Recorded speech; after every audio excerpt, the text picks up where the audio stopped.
Uma carta de George Whitefield a John Wesley sobre a doutrina da eleição. Prefácio. Estou muito bem ciente de que diferentes efeitos esta publicação da presente carta contra o sermão do querido Sr. Wesley produzirá. Muitos dos meus amigos que são árduos defensores da redenção universal serão imediatamente ofendidos. Muitos dos que são zelosos, do outro lado, serão muito alegrados. Aqueles que são mornos, em ambos os lados, e são levados por raciocínio carnal, desejarão que esse assunto nunca tivesse sido trazido em debate.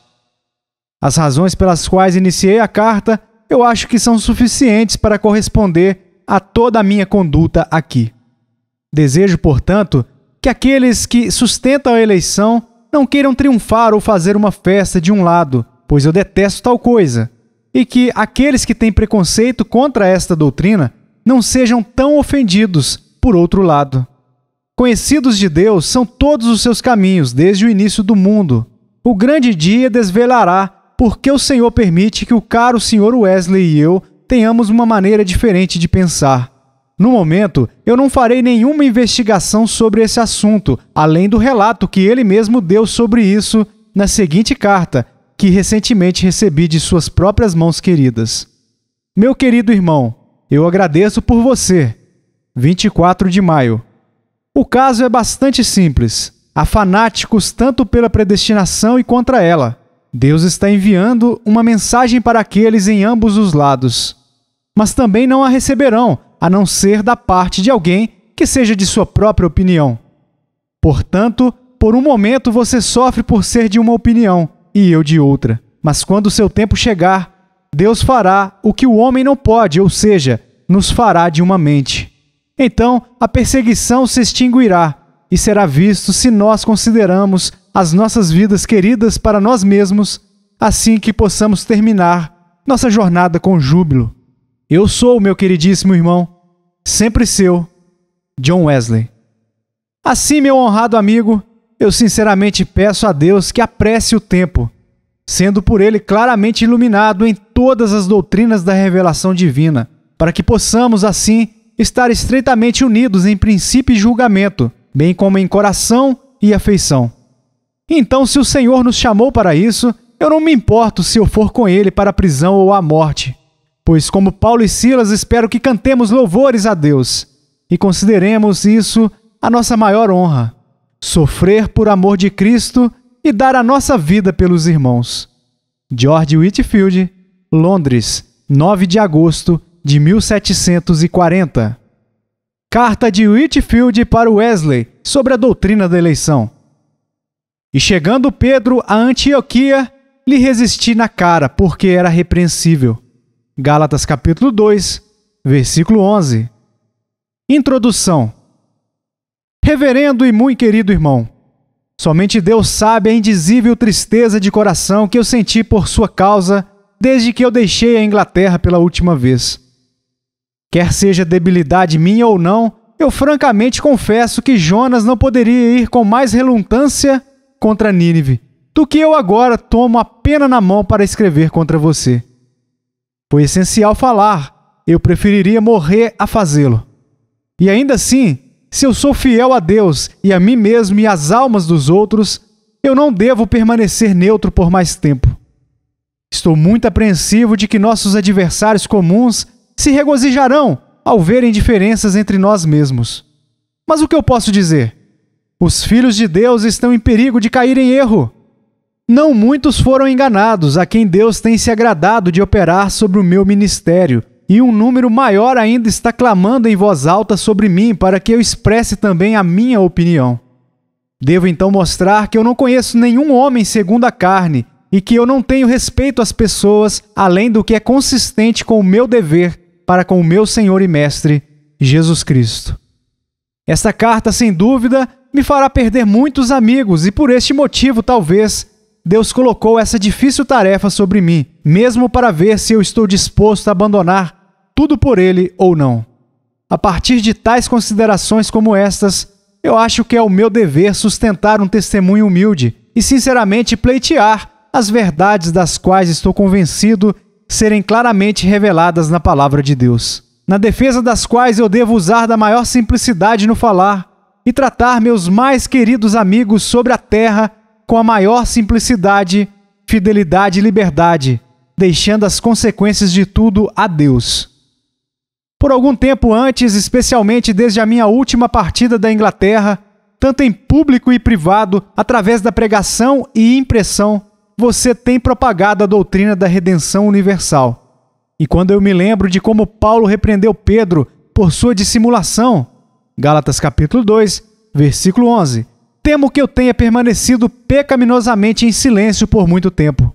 Então não fique com raiva de mim, querido e honrado Senhor, se agora eu entrego a minha alma, dizendo-lhe que eu o considero nisto grandemente errado. Não é meu plano adentrar em um longo debate sobre os decretos de Deus. Refiro-me ao Dr. Edwards, seu Veritas Redax, que eu acho que é incontestável, exceto em um certo ponto, sobre uma espécie intermediária entre eleitos e réprobos, que ele mesmo efetivamente condena depois. Eu apenas farei algumas observações sobre o seu sermão, intitulado Livre Graça.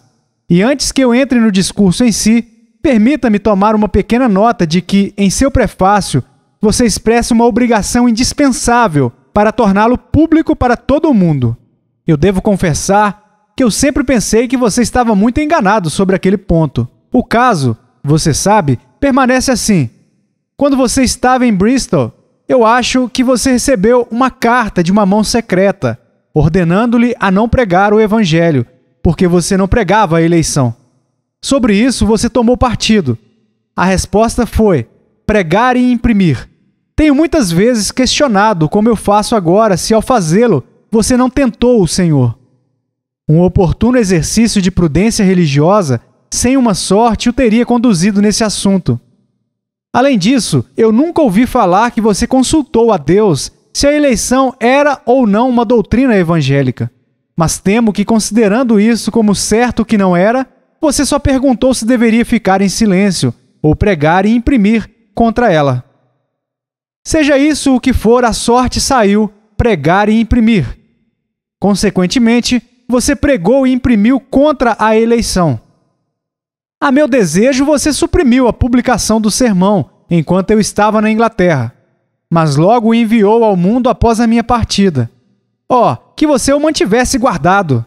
No entanto, se esse sermão foi impresso em resposta a uma sorte, estou apto a pensar uma razão pela qual Deus deve fazer com que você esteja enganado. Por isso, uma obrigação especial pode ser colocada sobre mim para fielmente declarar a doutrina bíblica da eleição, para que assim o Senhor possa me dar uma nova oportunidade de ver o que estava em meu coração e se eu seria fiel à sua causa ou não. Como você não poderia admitir, ele fez uma vez anteriormente, dando-lhe uma outra tal sorte em Deal. Na manhã em que eu parti de Deal para Gibraltar, 1º de fevereiro de 1738, você chegou da Geórgia. Em vez de conceder-me a oportunidade de conversar com você, apesar de que o navio não estava muito longe da costa, você lançou uma sorte e imediatamente seguiu em direção a Londres. Você deixou uma carta para trás, na qual havia palavras para esse efeito. Quando eu vi a Deus pelo vento que o levou para fora, trazido a mim, pedi conselho de Deus. Sua resposta você a tem lacrada. Isso era um pedaço de papel em que foram escritas estas palavras: faça-o voltar para Londres. Quando recebi isto, fiquei um pouco surpreso. Aqui estava um bom homem me dizendo que ele havia lançado uma sorte e que Deus queria que eu voltasse para Londres. Por outro lado, eu sabia que o meu chamado era para a Geórgia e que eu havia partido de Londres e não conseguiria justamente sair dos soldados que estavam comprometidos com o meu encargo. Dirigi-me com um amigo em oração. Aquela passagem no primeiro livro de Reis, capítulo 13, foi fortemente impressa em minha alma, onde nos é dito que o profeta que foi morto por um leão foi tentado a voltar devido a outro profeta dizer-lhe que Deus queria que ele fizesse isso, mesmo que fosse contrário à ordem expressa de Deus. Eu escrevi-lhe a palavra que eu não poderia voltar para Londres. Nós navegamos imediatamente. Alguns meses depois, recebi uma carta sua na Geórgia, onde você escreveu palavras para esse efeito. Ainda que Deus nunca houvesse me dado antes uma sorte errada, ainda assim talvez Ele me deixou ter tal sorte naquela época, para provar o que estava em seu coração. Eu nunca deveria ter publicado essa conversa particular para o mundo, não houvesse a glória de Deus me convocado a isso. É claro que você tinha uma sorte errada concedida a você aqui, e com justiça, porque tentou a Deus na elaboração de uma, e assim, eu acredito que é no presente caso. E se assim for, não faça com que os filhos de Deus, que são meus e seus amigos íntimos e também partidários da redenção universal, pensem que a doutrina é verdadeira porque você a pregou em conformidade a uma sorte concedida da parte de Deus. Isso, eu penso, pode servir como uma resposta a essa parte do prefácio em seu sermão impresso, onde você diz: nada senão a mais forte convicção, não apenas do que o que é aqui desenvolvido é a verdade, como está em Jesus, mas também estou indispensavelmente obrigado a declarar essa verdade para todo o mundo. Que você creia que o que você escreveu seja a verdade, que você honestamente vise a glória de Deus por ter escrito. Eu não tenho a menor dúvida. Mas então, honrado Senhor, não posso deixar de pensar que você tem sido muito enganado ao imaginar que a sua tentação a Deus, lançando uma sorte da maneira que você fez, poderia colocar-lhe sob a obrigação indispensável a respeito de qualquer ação, muito menos para publicar seu sermão contra a doutrina da predestinação para a vida. Devo observar a seguir como você foi infeliz ao imprimir em absoluto, sob tal mandado imaginário, assim você foi infeliz na escolha de seu texto. Honrado Senhor, como poderia entrar em seu coração ou escolher um texto para refutar a doutrina da eleição a partir do capítulo 8 de Romanos, onde essa doutrina é tão claramente afirmada? Uma vez que, ao falar com um Quaker sobre este assunto, ele não teve outra maneira de fugir à força da afirmação do apóstolo do que dizendo: creio que Paulo estava errado. E um outro amigo, ultimamente, que já foi altamente preconceituoso contra a eleição, ingenuamente confessou que ele costumava pensar que o próprio São Paulo estava enganado, ou que ele não era corretamente traduzido. Na verdade, honrado Senhor, é claro, além de toda a contradição, que São Paulo, através de todo o 8º capítulo de Romanos, está falando dos privilégios apenas daqueles que estão realmente em Cristo. E deixe que qualquer pessoa sem preconceitos leia o que vem antes e o que segue o seu texto. E ele deve confessar que a palavra todos significa apenas aqueles que estão em Cristo. E a última parte do texto claramente prova o que eu creio. Caro, o Sr. Wesley não cederá de maneira alguma. Quero dizer, a perseverança final dos filhos de Deus. Aquele que nem mesmo a seu próprio filho poupou, antes o entregou por todos nós, isto é, todos os santos. Como não nos dará também com ele todas as coisas? Romanos capítulo 8, versículo 32. Graça em particular para nos capacitar a perseverar e tudo o mais necessário para nos conduzir para casa, para o reino celestial de nosso Pai. Tivesse alguém uma mente para provar a doutrina da eleição, bem como a perseverança final, ele dificilmente poderia desejar um texto mais apropriado para o seu propósito do que aquele que você escolheu para refutá-lo. Aquele que não o conhece suspeitaria se você mesmo era consciente disso, pois após o primeiro parágrafo, eu mal sabia se você o havia mencionado isso tal como outrora, através de todo o seu sermão. Mas o seu discurso, em minha opinião, é tão pequeno para o propósito quanto o seu texto, e em vez de distorcer, faz apenas mais e mais confirmar-me na crença da doutrina da eleição eterna de Deus. Não mencionarei quão ilogicamente você procedeu. Se você tivesse escrito claramente, você deveria primeiro, honrado Senhor, ter provado a sua proposição, que a graça de Deus é livre para todos, e a seguir, por meio de inferência, exclamado contra o que vocês chamam de terrível decreto. Mas você sabia que as pessoas, porque o arminianismo ultimamente tem abundado tanto entre nós, eram geralmente preconceituosas contra a doutrina da reprovação, e portanto pensei que se você mantivesse a sua antipatia por ela, você derrubaria a doutrina da eleição inteiramente. Pois, sem dúvida, as doutrinas da eleição e da reprovação devem permanecer ou cair juntas. Mas passando por isso, como também a sua definição equivocada da palavra graça e a sua falsa definição da palavra livre, e para que eu possa ser o mais breve possível, eu francamente reconheço, eu acredito na doutrina da reprovação, neste ponto de vista, que Deus intenciona conceder graça, através de Jesus Cristo, apenas para um determinado número, e o que o restante da humanidade, depois da queda de Adão, sendo justamente deixado por Deus a continuar no pecado, finalmente sofrerá aquela morte eterna, que é o seu salário apropriado. Romanos capítulo 6, versículo 23. Esta é a estabelecida doutrina da Escritura e reconhecida como tal 70º artigo da Igreja da Inglaterra, como o próprio bispo Burnet confessa. Ainda assim, o querido Sr. Wesley absolutamente a nega. Mas as objeções mais importantes que você instigou contra essa doutrina, como as razões pelas quais você a rejeita, sendo seriamente consideradas e fielmente provadas pela palavra de Deus, parecem absolutamente não possuir nenhuma força. Permita que o assunto seja humilde e calmamente revisto, como nos seguintes princípios. Primeiro, toda pregação aos eleitos é vã ou inútil? Em primeiro lugar, você diz, se isto é assim, ou seja, se há uma eleição de Deus, então pregar é totalmente vão. É desnecessário para os que são eleitos, pois eles, seja com ou sem a pregação, infalivelmente serão salvos.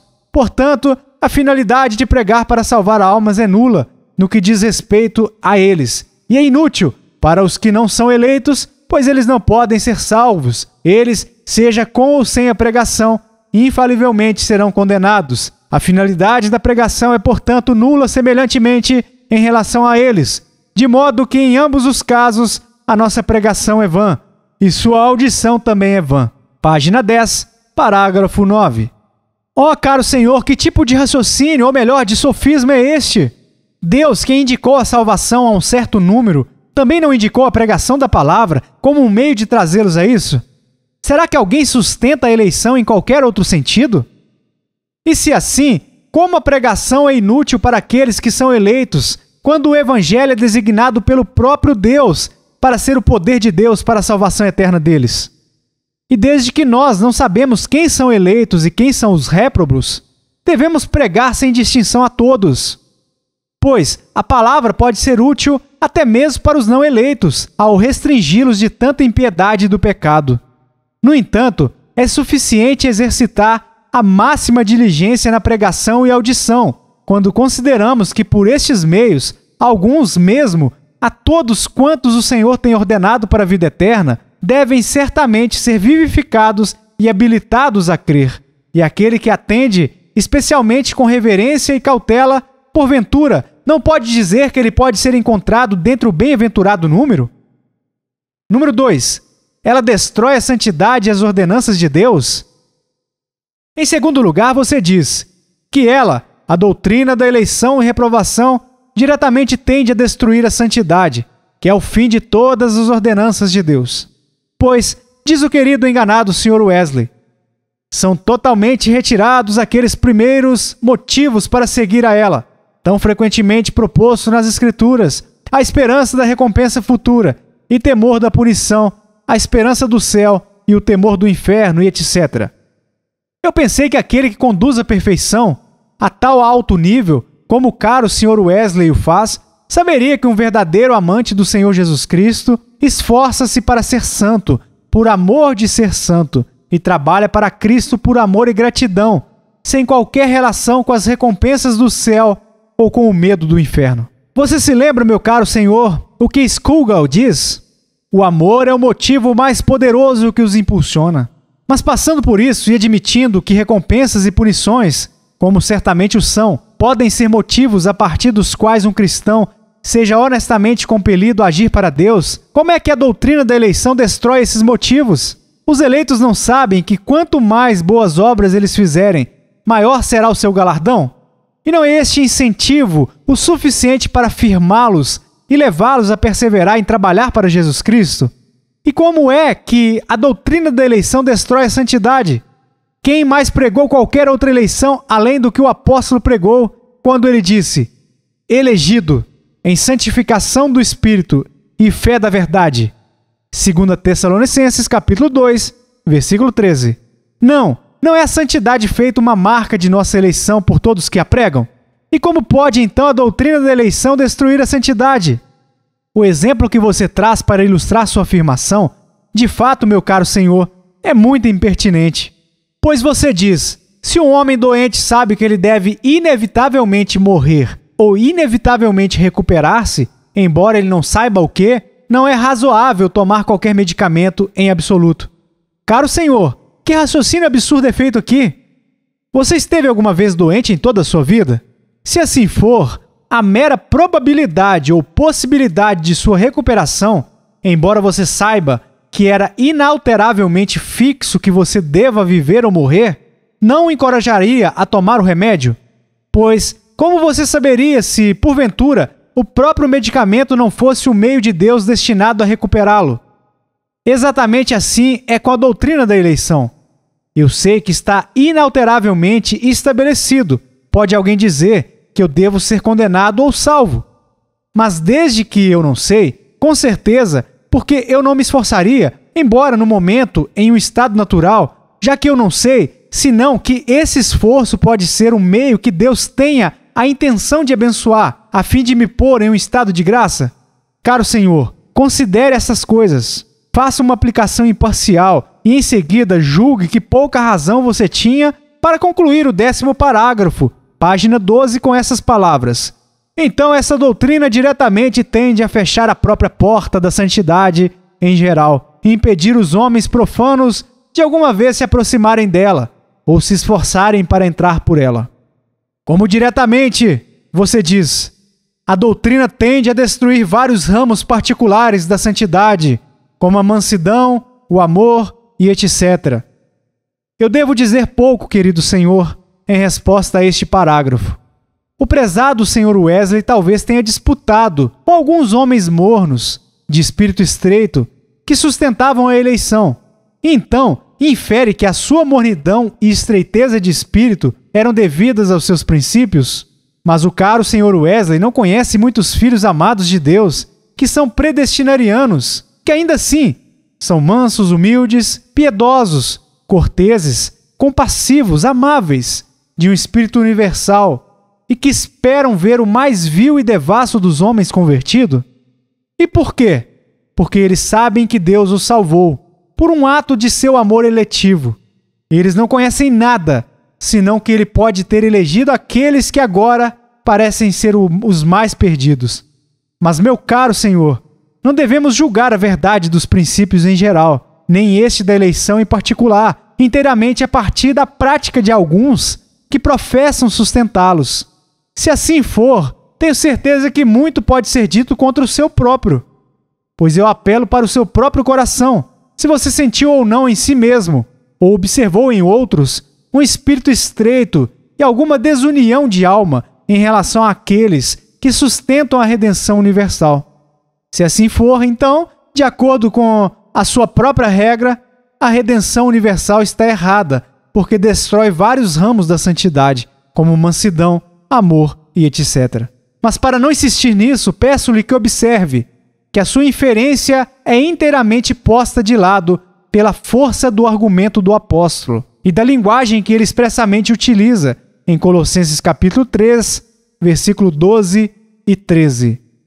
Revesti-vos, pois, como eleitos de Deus, santos e amados, de entranhas de misericórdia, de benignidade, humildade, mansidão, longanimidade, suportando-vos uns aos outros e perdoando-vos uns aos outros.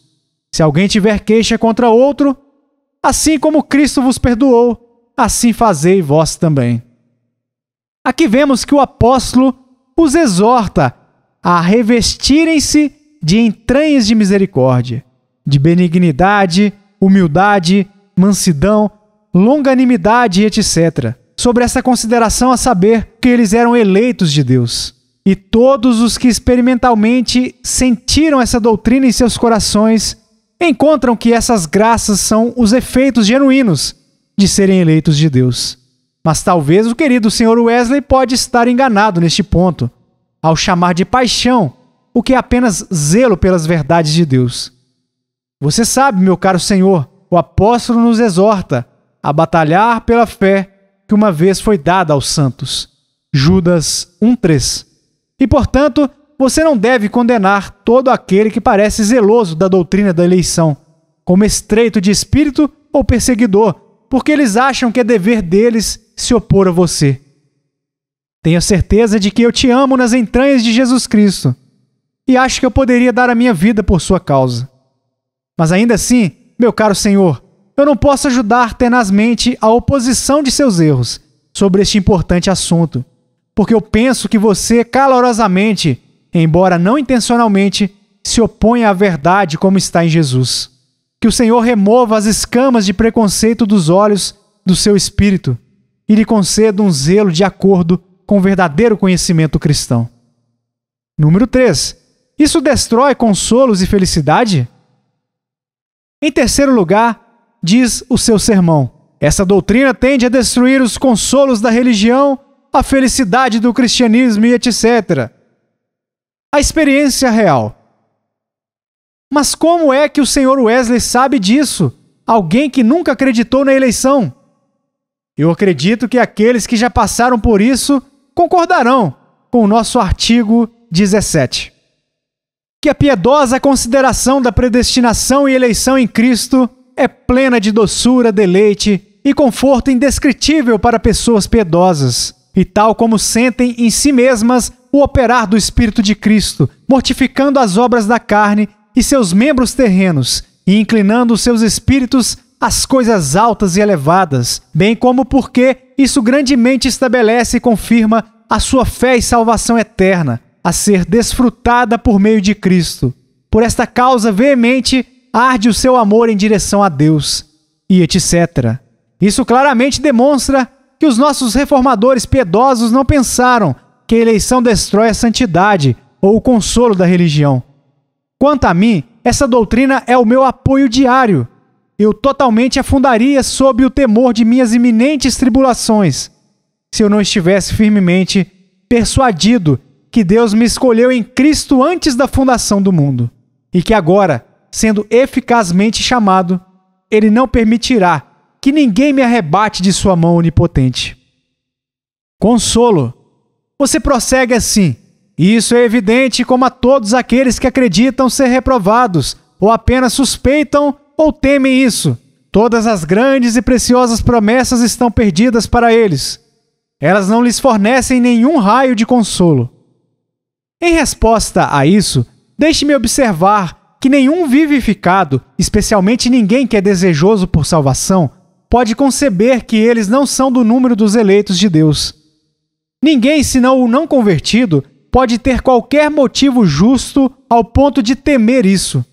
E caro Sr. Wesley, daria consolo, ou se atreveria a aplicar as preciosas promessas do Evangelho, sendo o pão dos filhos, para os homens em um estado natural, enquanto eles continuam assim? Deus me livre! E se a doutrina da eleição e reprovação suscita alguma dúvida? Assim ocorre com a da regeneração. Mas não é esta dúvida um bom meio para instá-los de investigar e se esforçar, e esta luta um bom meio para fazer firme a sua vocação e sua eleição? Esta é uma razão entre muitas outras, pelo que eu admiro a doutrina da eleição, e estou convencido de que ela deve ter um lugar na ministração do Evangelho, e deve ser apregoada com fidelidade e cautela. Ela apresenta uma tendência natural para elevar a alma de sua segurança carnal. E, portanto, muitos homens carnais clamam contra ela, enquanto que a redenção universal é uma noção tristemente adaptada para manter a alma em sua condição de sono letárgico, e, portanto, muitos homens naturais a admiram e a aplaudem. Escuridão e dúvidas. O seu 13º, 14º e 15º parágrafos vêm em seguida a ser considerados. O testemunho do Espírito, você diz, demonstra ser muito obstruído por esta doutrina. Mas, meu querido senhor, a experiência de quem?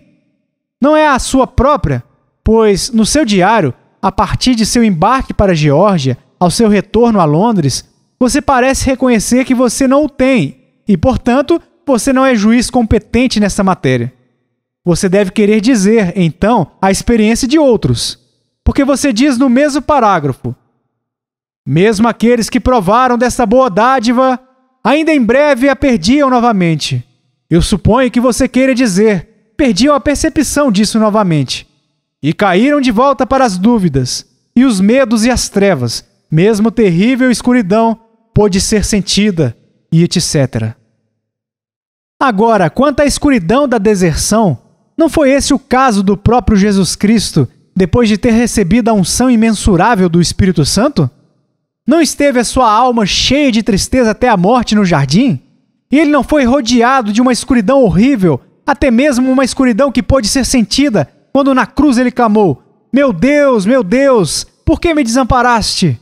Mateus capítulo 27, versículo 46. E que todos os seus seguidores são passíveis ao mesmo, não é evidente a partir das Escrituras? Porque, diz o apóstolo, naquilo que ele mesmo, sendo tentado, padeceu, pode socorrer aos que são tentados.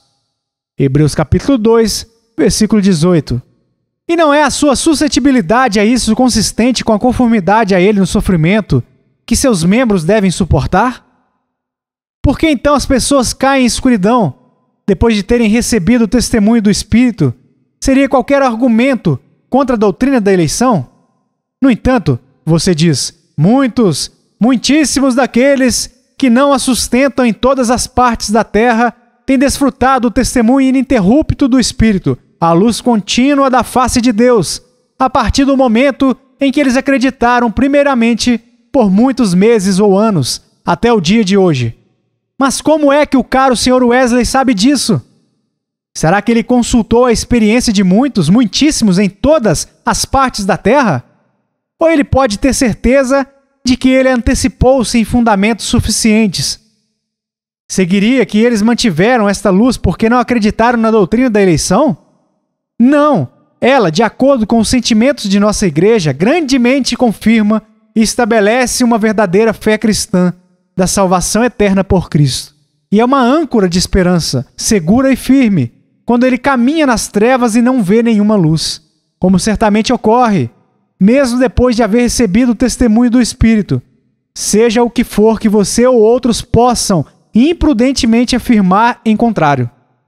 Então, estimar a aliança eterna de Deus e lançar-se sobre o distintivo livre amor daquele Deus que não muda, fará com que ele erga as mãos pendentes e fortaleça os joelhos enfraquecidos. Mas sem a crença na doutrina da eleição e na imutabilidade do amor gratuito de Deus, eu não consigo ver como é possível que alguém tenha uma garantia consoladora da salvação eterna. O que isso poderia significar para um homem cuja consciência está completamente despertada e que é alertado a buscar livramento da ira vindoura, embora ele tenha certeza de que todos os seus pecados passados foram perdoados e que ele é agora um filho de Deus, se não obstante isso, ele vem a tornar-se um filho do diabo e ser lançado no inferno por fim? Poderia tal garantia conceder qualquer consolo duradouro, sólido para uma pessoa convencida da corrupção e da traição de seu próprio coração e da malícia, astúcia e poder de Satanás? Não!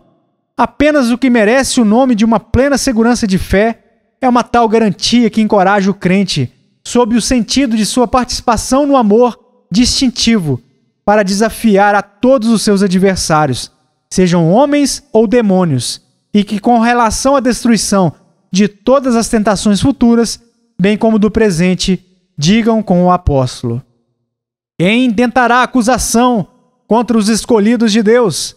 É Deus quem os justifica. Quem é que condena? Pois é Cristo quem morreu, ou antes quem ressuscitou dentre os mortos, o qual está à direita de Deus e também intercede por nós. Quem irá nos separar do amor de Cristo? A tribulação, ou a angústia, ou a perseguição, ou a fome, ou a nudez, ou o perigo, ou a espada? Como está escrito: por amor de ti somos entregues à morte todo dia. Somos reputados como ovelhas para o matadouro. Mas em todas essas coisas somos mais do que vencedores por aquele que nos amou. Porque estou certo de que nem a morte, nem a vida, nem os anjos, nem os principados, nem as potestades, nem o presente, nem o porvir, nem a altura, nem a profundidade, nem alguma outra criatura nos poderá separar do amor de Deus, que está em Cristo Jesus nosso Senhor. Romanos capítulo 8, versículos 33 ao 39. Isto, meu querido Senhor, é a linguagem triunfante de cada alma que atingiu uma plena certeza da fé. E essa garantia só pode surgir a partir de uma crença no eletivo amor eterno de Deus. que muitos têm uma garantia de que eles estão em Cristo hoje, mas não se preocupam ou não têm a certeza de que estarão nele amanhã, ou melhor, por toda a eternidade. É mais a sua imperfeição e infelicidade do que o seu privilégio. Eu oro a Deus para trazer todos esses a um sentimento de seu amor eterno, para que eles já não possam mais edificar sobre a sua fidelidade, mas sobre a imutabilidade daquele Deus, cujos dons e vocação são sem arrependimento. Pois aquele a quem Deus uma vez justificou, ele também glorificará. Romanos capítulo 8, versículo 30. Eu observei antes, caro Senhor, que nem sempre é uma regra segura julgar a verdade dos princípios a partir da prática das pessoas. E, portanto, supondo que todos os que defendem a redenção universal em sua maneira de explicá-la, depois de terem recebido a fé, fruíram da visão contínua e ininterrupta da face de Deus. Isso não quer dizer que este é um fruto do seu princípio. Pois esse, eu tenho certeza, apresenta uma tendência natural a manter a alma na escuridão para sempre, porque a criatura é assim ensinada, que a sua permanência no estado de salvação é devida ao seu próprio livre-arbítrio, e que alicerce de areia é este, sobre o qual uma pobre criatura constrói as suas esperanças de perseverança. Mateus capítulo 7, versículos 26 e 27. Cada recaída no pecado, cada surpresa pela tentação deve lançá-lo em dúvidas e medos, na horrível escuridão, mesmo em trevas que se podem sentir. Por isso é que as cartas que têm sido ultimamente enviadas a mim por aqueles que sustentam a redenção universal são mortas e sem vida, secas e inconsistentes, em comparação àquelas que eu recebo das pessoas do lado contrário.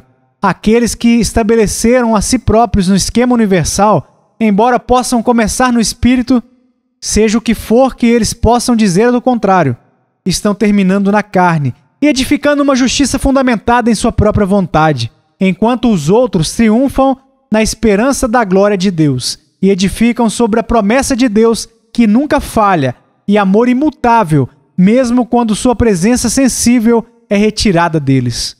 Mas eu não julgaria a verdade da eleição pela experiência de qualquer pessoa em particular. Se eu o fizesse, suporte comigo esta loucura de jactância. Eu acho que eu mesmo poderia gloriar-me na eleição, pois nesses 5 ou 6 anos tenho recebido o testemunho do Espírito de Deus. Desde que bendito seja Deus, eu não duvidei por 1/4 de hora de uma participação salvífica em Jesus Cristo. Mas com tristeza e humilde vergonha, eu reconheço, eu tenho caído em pecado muitas vezes desde então. Embora eu não me atrevo a licenciar a qualquer uma única transgressão, ainda assim, até agora eu não fui, nem espero enquanto eu estiver neste mundo que jamais serei, capaz de viver um dia perfeitamente livre de todos os defeitos e pecados. E uma vez que as Escrituras declaram, não há homem justo sobre a terra, não, nem dentre aqueles que mais altamente cresceram na graça, que faça o bem e não peque. Eclesiastes capítulo 7, versículo 20. Nós temos a certeza de que este será o caso de todos os filhos de Deus.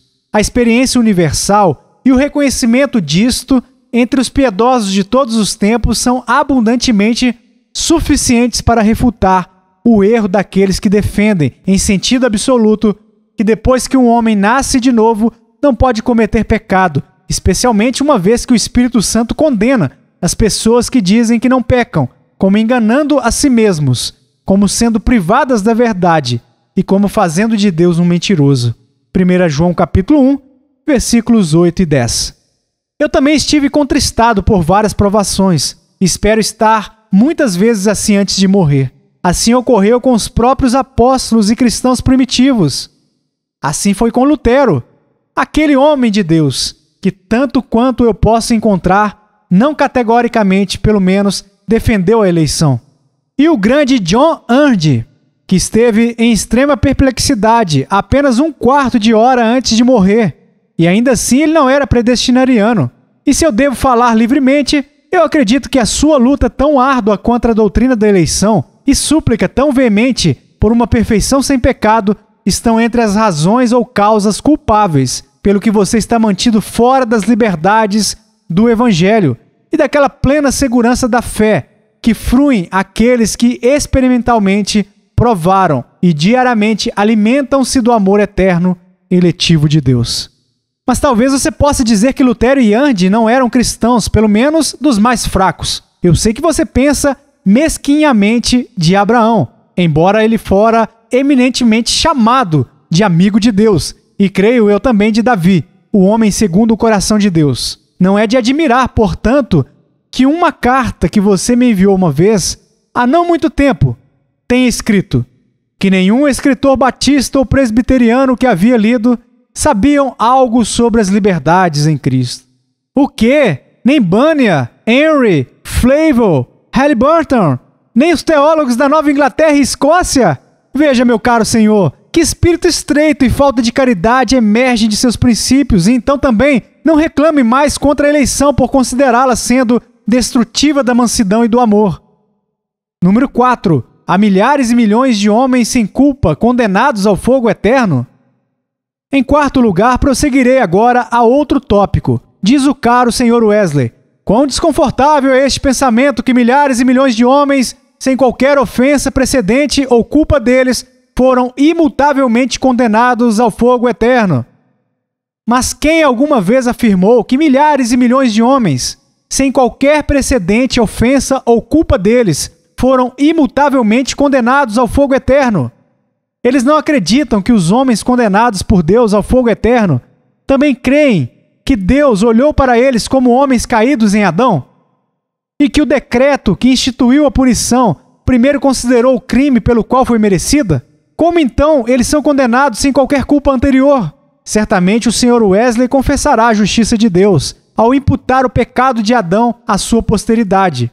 E também que depois que Adão caiu e a sua posteridade nele, Romanos capítulo 5, 1 Coríntios capítulo 15, Deus poderia justamente ter passado por todos eles sem enviar o seu próprio Filho para ser um salvador para qualquer um.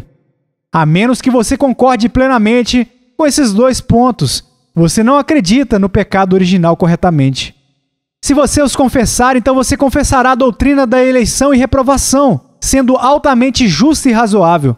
Porque se Deus pode justamente imputar o pecado de Adão a todos, e depois passou por todos, então ele pode justamente passar por alguns. Vire à direita ou à esquerda, você está reduzido a um dilema inextricável.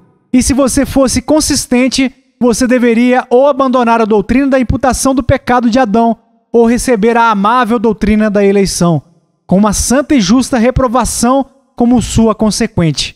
Pois, se você pode acreditar ou não, a palavra de Deus permanece fiel. Os eleitos o alcançaram e os outros foram endurecidos. Romanos capítulo 11, versículo 7. Seu 17º parágrafo, página 16, eu passo por cima.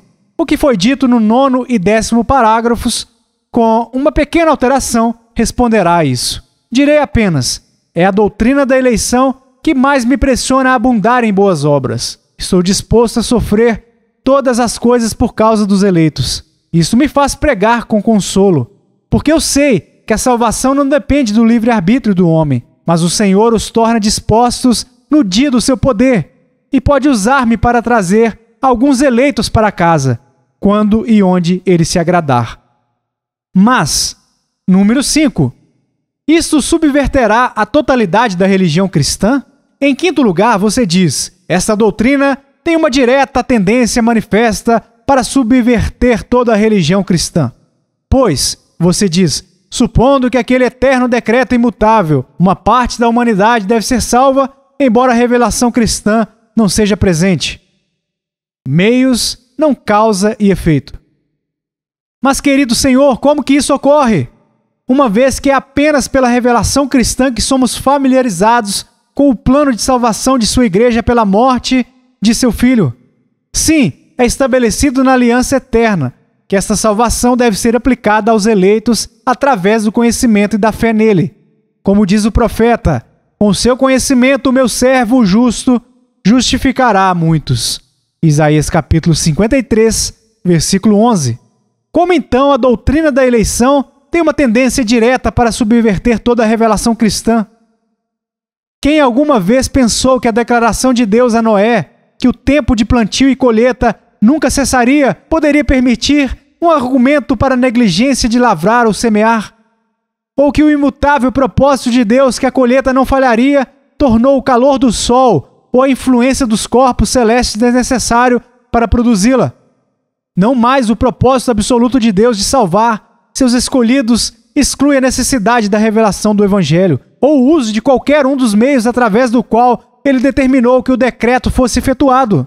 Nem o entendimento correto ou a crença reverente do decreto de Deus jamais permitirá ou fará com que um cristão, em qualquer circunstância, separe os meios do fim ou o fim dos meios. E já que somos ensinados pela própria revelação que isto, a pregação do Evangelho, foi concebido e dado por Deus como um meio de trazer para casa os seus eleitos, nós, portanto, recebemos com alegria, o valorizamos grandemente, a usamos em fé e esforçamo-nos para espalhá-lo por todo o mundo, em plena certeza que aonde quer que Deus o envie, mais cedo ou mais tarde, será salvificamente útil a todos os eleitos em sua chamada. Como então, em sustentar essa doutrina, nos unimos com os incrédulos modernos em considerar a revelação cristã desnecessária?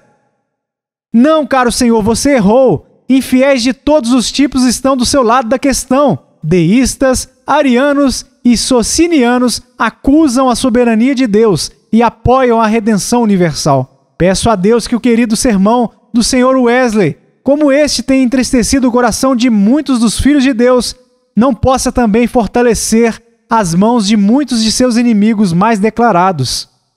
Aqui eu quase poderia deitar e chorar. Não noticieis em Gate, não publiqueis nas ruas de Ascalon, para que não se alegrem as filhas dos filisteus, para que não saltem de contentamento as filhas dos incircuncisos. 2 Samuel capítulo 1, versículo 20. Romanos 9:13. Além disso, você diz: essa doutrina faz que a revelação em si mesma se contradiga. Por exemplo, você diz: os defensores dessa doutrina interpretam aquele texto da Escritura: amei a Jacó, mas odiei a Esaú. Romanos capítulo 9, versículo 13. Como indicando que Deus, num sentido literal, odiou a Esaú e todos os réprobos desde a eternidade. E quando consideramos como caídos em Adão, não eram objetos de seu ódio? E Deus não pode, de sua própria boa vontade, amar ou demonstrar misericórdia a Jacó e aos eleitos, e ainda, ao mesmo tempo, não fazer nada errado ao réprobo? Mas você diz: Deus é amor, e Deus não pode ser amor, a menos que ele demonstre a mesma misericórdia a todos? Romanos 9, 15. Mais uma vez, diz o querido Sr. Wesley, eles inferem daquele texto: terei misericórdia de quem eu quiser ter misericórdia. Romanos capítulo 9, versículo 15. Que Deus é misericordioso apenas para alguns homens, a saber, os eleitos, e que ele apenas tem misericórdia para aqueles, ao contrário do que é categoricamente todo o teor da Escritura, como é esta expressa declaração em especial. O Senhor é bom para todos, e as suas misericórdias são sobre todas as suas obras. Salmo capítulo 145, versículo 9. E assim é, mas não a sua misericórdia salvífica. Deus é amor para todos os homens. Ele envia a sua chuva sobre o mal e sobre o bom. Mas você diz: Deus não faz acepção de pessoas. Não, pois cada um, seja judeu ou gentil, que crê em Jesus e pratica a justiça é aceito por ele. Mas quem não crê já está condenado. João capítulo 3, versículo 18. Porque Deus não faz acepção de pessoas em relação a qualquer condição externa ou circunstância de vida que seja. Nem a doutrina da eleição, no mínimo, supõe que ele seja assim. Mas, como o Senhor soberano sobre tudo, aquele que não é devedor de ninguém, ele tem o direito de fazer o que quer com o que é seu e dispensar seus favores para com os objetos que ele escolhe, apenas por sua vontade. E o seu supremo direito é claro e fortemente afirmado aqui nessas passagens da Escritura, onde ele diz: terei misericórdia de quem eu quiser ter misericórdia. Me compadecerei de quem eu me compadecer. Romanos capítulo 9, versículo 15. Êxodo capítulo 33, versículo 19. Além disso, você nos representa como inferindo do texto. Porque, não tendo eles ainda nascido, nem tendo feito bem ou mal, para que o propósito de Deus, segundo a eleição, ficasse firme, não por causa das obras, mas por aquele que chama. Foi-lhe dito a ela: o maior servirá ao menor. Romanos capítulo 9, versículos 11 e 12. Que a nossa predestinação para a vida de nenhuma maneira depende da presciência de Deus. Mas quem infere isso, caro Senhor? Pois se a presciência significa aprovação, como acontece em várias partes da Escritura, então nós confessamos que predestinação e eleição, de fato, dependem da presciência de Deus. Mas se por presciência de Deus você entende a previsão de algumas boas obras de Deus feitas por suas criaturas como fundamento ou razão de escolhê-las e, portanto, de elegê-las, então nós dizemos que, neste sentido, a predestinação não depende de maneira nenhuma da presciência de Deus. Mas eu encaminho você no início dessa carta ao Veritas Redux do Dr. Edwards, que eu lhe recomendei em uma carta recente com Elisha Coles sobre a soberania de Deus. Agrade-se em ler estes e também os excelentes sermões do Sr. Cooper de Boston, em Nova Inglaterra, que eu também lhe envio. E eu não duvido, senão, que você verá todas as suas objeções respondidas.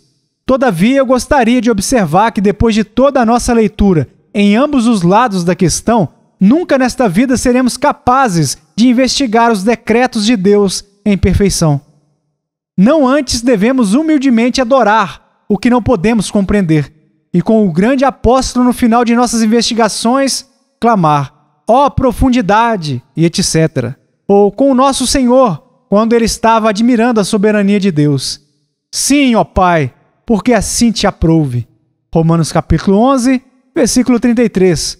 Mateus capítulo 11, versículo 26. Ninguém condenado? No entanto, não pode ser deixado de tomar conhecimento de que, se estes textos, o Senhor, não querendo que alguns se percam, 2 Pedro capítulo 3, versículo 9, porque não tenho prazer na morte do que morre, Ezequiel capítulo 18, versículo 32, veja também, capítulo 33, versículo 11, e tais semelhantes forem considerados em seu sentido estrito, então ninguém será condenado. Mas aqui está a distinção. Deus não tem nenhum prazer na morte do pecador, de modo a deleitar-se simplesmente em sua morte. Mas ele tem prazer em magnificar a sua justiça ao infligir o castigo que suas iniquidades têm merecido. Como um justo juiz que não tem prazer em condenar um criminoso, ainda pode, com justiça, lhe ordenar a ser executado, para que a lei e a justiça sejam satisfeitas, mesmo que esteja em seu poder conceder-lhe um indulto. Reprovação sobre Deus. Gostaria de ir mais longe e sugerir que você injustamente acusa a doutrina da reprovação de blasfêmia, ao passo que a doutrina da redenção universal, como você a expressa, é realmente a maior reprovação sobre a dignidade do Filho de Deus e o mérito do seu sangue. Considere se não é um tanto blasfemo dizer como você o faz: Cristo não somente morreu por aqueles que são salvos, mas também por aqueles que perecem. O texto que você mal aplicou para comentar isso, veja explicado por Ridley, Edwards, Henry, e eu propositalmente omido responder seus textos eu mesmo, para que você possa ser conduzido a ler esses tratados, que abaixo de Deus lhe anunciarão o seu erro. Você não pode tornar boa a afirmação que Cristo morreu por aqueles que perecem, sem sustentar, como Peter Borler, um dos irmãos da Morávia, a fim de compreender a redenção universal, recentemente francamente confessou em uma carta que todas as almas condenadas futuramente serão retiradas do inferno. Eu não posso pensar que o Sr. Wesley está assim inclinado. E, no entanto, sem que isto possa ser provado, essa redenção universal, considerada no sentido literal, cai totalmente por terra. Pois, como podem todos ser universalmente resgatados se todos não são finalmente salvos? Livre graça ou livre arbítrio? Prezado Senhor, pelo amor de Jesus Cristo, considere como você desonra a Deus negando a eleição.